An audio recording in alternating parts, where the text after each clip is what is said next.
शाहिद रसूल डॉक्टर क्यों बने, जब वो डॉक्टर बने थे और आज जो डॉक्टर बन रहे हैं उनमें क्या फर्क है सर?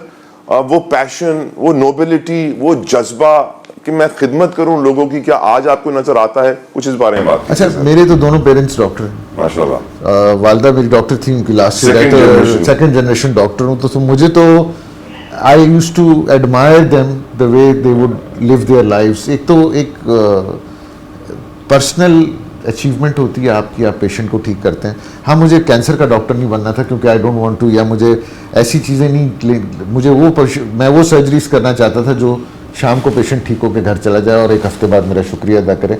ठीक है, वो मेरी एक पर्सनल वो थी, I achieve that. I started as a general surgeon, then I became a laparoscopic surgeon. उस ज़माने में चेंज ओवर आ रहा था 2000 की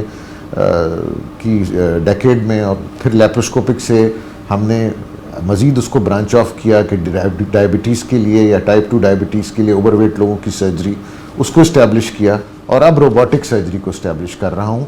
और कोशिश ये है कि आने वाले सालों में, क्योंकि मेरा पर्सनली ख्याल है कि लेप्रोस्कोपिक सर्जरी सारी की सारी रोबोटिक सर्जरी में चेंज ओवर हो जाएगी। एक तो उसके एडवांटेजेस बहुत ज़्यादा हैं, और उसमें जो सबसे बड़ा एडवांटेज है टेली सर्जरी।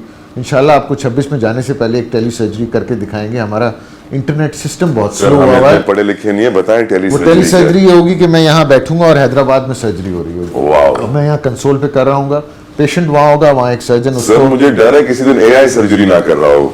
लोग कहते हैं कि वो सिंपल ऑपरेशंस तो रोबोट खुद कर सकता है, बट ये कि ये कभी भी पॉसिबल नहीं होगा, क्योंकि वो ह्यूमन टच जो है, देखिए आप डॉक्टर के पास इंसान से इंसान का जो लापता है वो कभी भी ख़त्म, वो मशीन में कभी भी नहीं जा सकता। तो कुछ भी हो जाए, AI will never be able to take, doctors की जॉब्स नहीं ले सकती, तो बाकी जॉब्स तो ले सकती। मेरे सवाल का पार्ट भी सर, आज के डॉक्टर्स, आज की हमारी 60% फीमेल एमबीबीएस पास करने वाली हाउसवाइफ्स बन जाती हैं, क्या आप उनके अंदर वो जज्बा देख रहे हैं जो आपके अंदर था? सर बहुत गड़बड़ हुई थी। एक तो ये कि जो अंग्रेज, ये जो कोटा सिस्टम था ये अंग्रेज के ज़माने से था, और दे रियलाइज कि जाहिर बात है जो फीमेल्स हैं वो सारी की सारी प्रॉपर प्रैक्टिस में नहीं आ सकती, उनके पास घरेलू जिम्मेदारियां भी होती हैं और जिम्मेदारियां भी होती हैं। वो कोर्ट ने चैलेंज हुआ, कोर्ट ने उसको ओपन मेरिट कर दिया। नतीजा ये है कि आज 90% लड़कियां एसएमसी में, जो हमारा एफिलिएट कॉलेज है, पढ़ रही हैं, और इसमें से प्रैक्टिकली आपको मैं बता दूं 20 या 25% के अलावा अपने करियर को या फ्यूचर को परसू नहीं करेंगी। और इस पे एक स्टूडेंट पे 1 करोड़ रुपया लगता है तकरीबन हुकूमत का उसको एमबीबीएस कराने में। My next question to you doctor साहब, आप माशाल्लाह से इंटरनेशनल कॉन्फ्रेंसेस अटेंड करते रहते हैं, रिसेंटली भी आप एक करके आए हैं। दुनिया किस तरफ जा रही है, हम किस तरफ जा रहे हैं? लेट्स से कि दुनिया डिमांड कर रही है कि हम नर्सेज पाकिस्तान से बुलाना चाहते हैं। कल भी मैं एक हेडलाइन देख रहा था कि सऊदी अरब ने अनाउंस कि हम 4-5 हज़ार सऊदी रियाल्स की सैलरी देंगे, आप नर्सेज हमें दीजिए, हमें बहुत ज़्यादा डिमांड है। दुनिया किस तरफ जा रही है, हम किस तरफ जा रहे हैं, इस पर बात। पहले तो ये जो नर्सेज वाली बात है, ये जो मीटिंग में अटेंड करके आया था, ये ministry of health Saudi Arabia ने रखी हुई थी, और उसमें टॉप सीईओज़ को 100 सीईओज़ को उन्होंने ये ब्लैंकेट, जो मेरी मिनिस्टर साहब से बात हुई कि आपका जो पूरा बैच निकलता है नर्सिंग का, वो हम पूरा का पूरा हायर कर लेते हैं, जेपीएमसी को हम ये कर। सो बहुत अच्छी बात है मुल्क में, लेकिन जेपीएमसी कैसे चलेगा सर?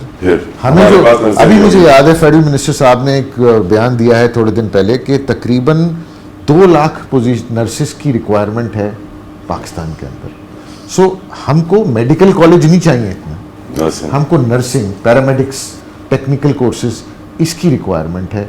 इसकी दुनिया भर में, अब जैसे रोबोटिक सर्जरी है, एग्जैक्टली, अभी जो रोबोटिक सर्जरी की मैं आपको एग्जांपल दूं कि हमारे पास जो ट्रेनीज, जो टेक्नीशियंस नहीं थे शुरू में जब हमने शुरू किया, बिकॉज टेक्निकल स्टाफ के बगैर आप कैसे कर सकते, इतना एक्सपेंसिव इक्विपमेंट, उसका सेटअप, उसका पूरा।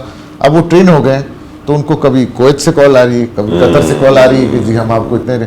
सो ठीक है, हमारे पास मैन पावर, पाकिस्तान के मसाइल का हल देखें, मैन पावर को ट्रेन करके एक्सपोर्ट करने में।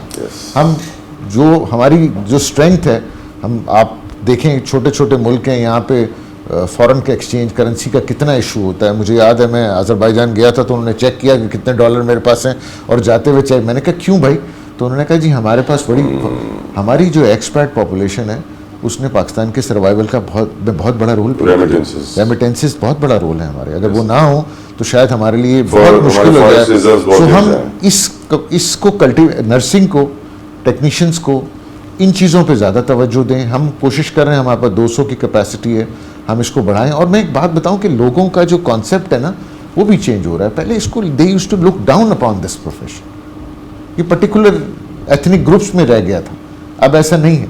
अब मेरे पास एप्लीकेशंस हर तरह के एथनिक ग्रुप से आती हैं कि जी हम नर्सिंग में जाना चाहते हैं, हम टेक्नीशियन बनना चाहते हैं, फार्मासिस्ट बन रहे हैं, अब लोग मेडिकल टेक्नोलॉजिस्ट आप बन अपने रहे हैं। बच्चों को क्या बना रहे हैं?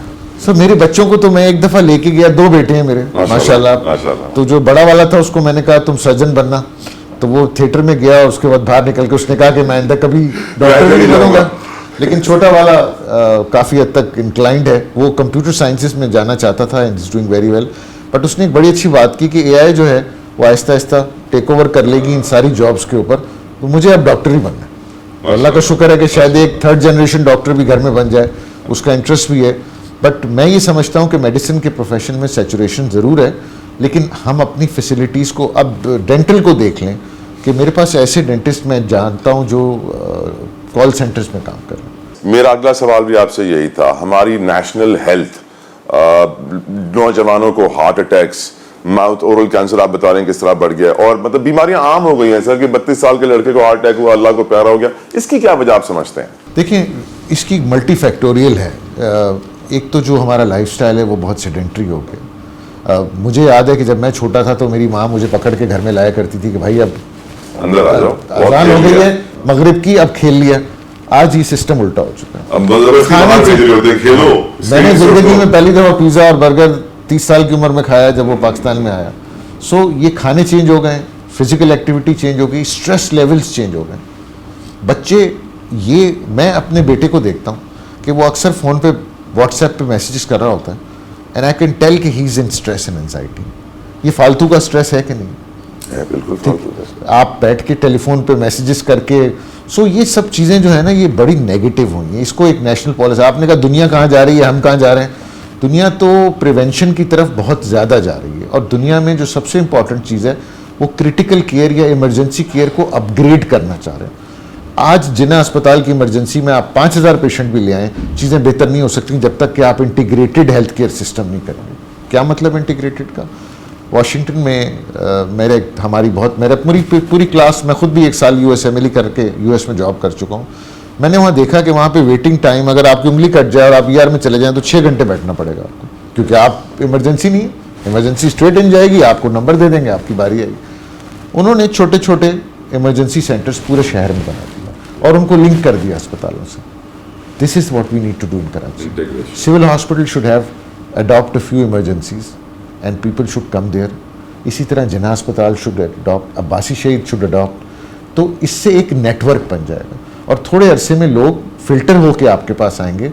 Thank you so very much doctor Shahid साहब। Thank you very much. आपके कीमती वकील। अच्छा, हमने आपसे गुफ्तगू कर लिया, अब हम हॉस्पिटल में घूमेंगे, आपके दीगर डॉक्टर से भी बात करेंगे। और आपने जो बोला है कि 2000 पेशेंट्स इमरजेंसी में, 5000 पेशेंट आते हैं, आउट पेशेंट आते हैं एवरी डे। 5000 से ज्यादा सर, 5000 से ज्यादा। मेन OPD कॉम्प्लेक्स में आते हैं। टोटल तकरीबन 10,000। रेडियोलॉजी, ऑन्कोलॉजी अलग है। आप हमारी गायनी देखें तो गायनी का जो मैंने आपको बताया, 3रा यूनिट हमने स्टार्ट किया। गायनी की बिल्डिंग हमारी बनाई थी USAID ने, तो जब वो बन गई तो हमें एम्बेसडर साहबा ने कहा मैं आना चाहती हूँ देखने के लिए। तो वो सुबह सुबह आई 8 बजे। उस ज़माने में हालात थोड़े ख़राब थे तो टाइम, उन्होंने हमें बताया नहीं कि किस दिन आना। 1000 पेशेंट बैठे हुए थे। तो she took me to the side and said, doctor Shahid, how did you get to know that I am coming today? मैंने कहा no, it's not that case, यहाँ रोज़ 1000 पेशेंट। तो ये सब अगर आप नंबर बना लें, अगर जमा कर लें, तो ये कोई 12 साढ़े 12 हज़ार पेशेंट एवरी डे। 5000 सिर्फ OPD कॉम्प्लेक्स में 12,000 पेशेंट।